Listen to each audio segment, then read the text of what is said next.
this one is a classic problem faced by investors, whether you are a hedge fund or a mutual fund or a individual interested in investing in stock markets.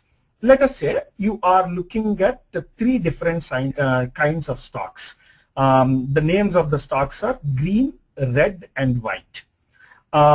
Let's say each stock you have studied the past behavior of each of these stocks, and you found out that there are 6 possible outcomes for each of the stocks. So the green one, if I invest 100 rupees, it can make it in a year 80 rupees, 90 rupees, 105 rupees, or 110 rupees, 120 rupees, or 140 rupees. Red, again, the 100 will become 6 rupees. I'm just showing you the factors in the columns. So for the green, I have shown you all the columns. Similarly, red also can have any of the 6 possibilities.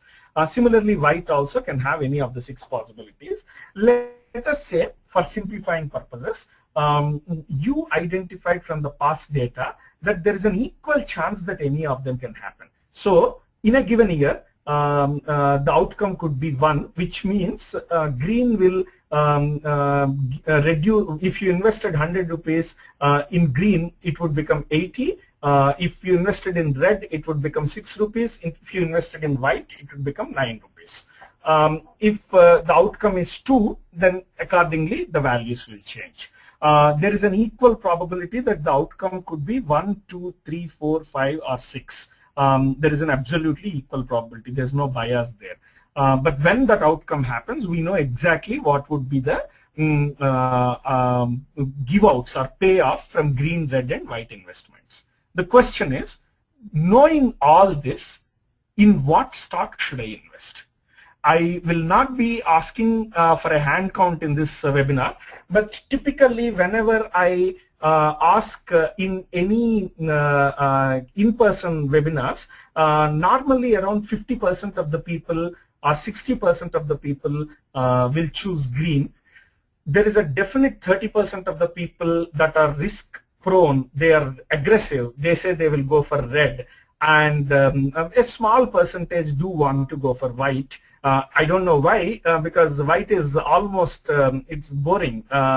Most of the times it doesn't change, it doesn't give any more or less payoff, it just keeps your money as it is. But there is some good spread between green and red.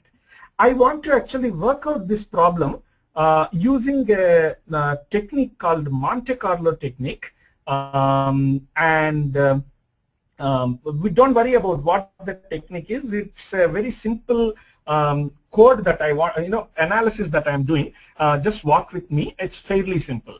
I do know that quite a few of the attendees are fairly senior, so I will keep the coding part to bare minimum. But this code is written in a environment called R, the English alphabet R. It's a very, very powerful upcoming data science software.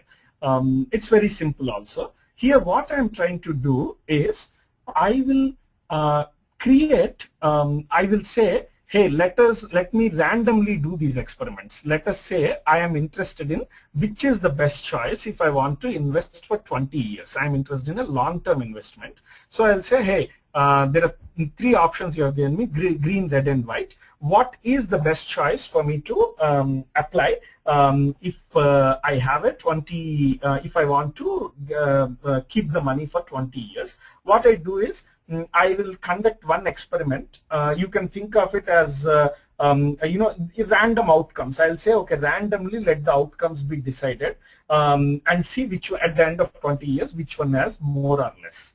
But if I just do it once, there is a very good chance that that is not a regular normal outcome. That's an abnormal outcome. So what I will do is I will do 1,000 of those 20-year experiments. So I will randomly say in next year what will happen, year 2 what will happen, year 3 what will happen, like that for 20 years, and compare what happened to green, red, and green, red, and blue. and then I will do 1,000 such experiments and take an average of that and see which one does best.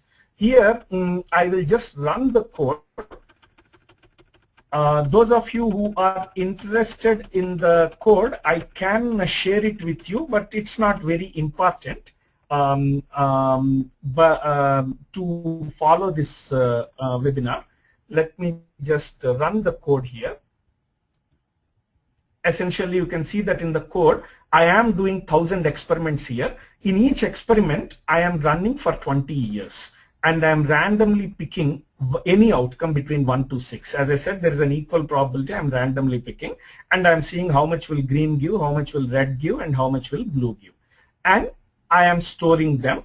Finally, I am taking an average of green, red, and blue, and I'm going to plot them.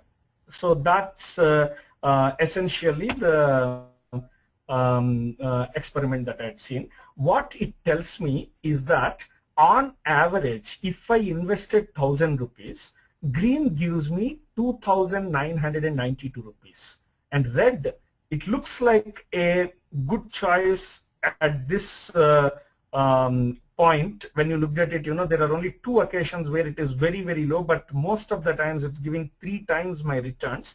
Quite a few people choose red. Essentially it happens so that red is a disaster. Red gives an average of 27 rupees for my 1,000 rupees in 20 years, and blue gives me 970. My 1,000 remains as it is, but green is the best that I have, 2,992. This is one good indication of why one should go for systematic simulations and analysis in quite a few of these decisions. Now let me actually consider another alternative which was not at all possible, where I actually start, when I start with my 1,000, I will put 500 in green and 500 in red. Instead of putting all my money in either green or red or white, why can't I do 500 in green, 500 in red, and at the end of the year, I will, whatever money I got, I again redistribute such that 50% is with green and 50% is red. At the end of third year, I keep readjusting like that. So at any given year, I hold 50% of my money in green and 50% of my money in red. And when I run that model, I just added a new outcome called pink outcome also. Pink is where I'm putting 50% of my returns, my money in green and 50% in red. I'm just doing exactly the similar model with a 4th alternative. I am now in my R environment and I'm running this analysis. I just want you to take a good note at the bottom right hand side chart. It will take a couple of seconds for you to for your screen to get refreshed, but this is fairly an amazing result that you should take your time to absorb. And this is a problem that people in investment face day in and day out. As you can see, while green gives makes my 1,000 3,000, red is a disaster as it is 27 rupees. A combination of those two makes my return, my 1,000 rupees, 19,423 rupees. This is an amazing improvement in my yield.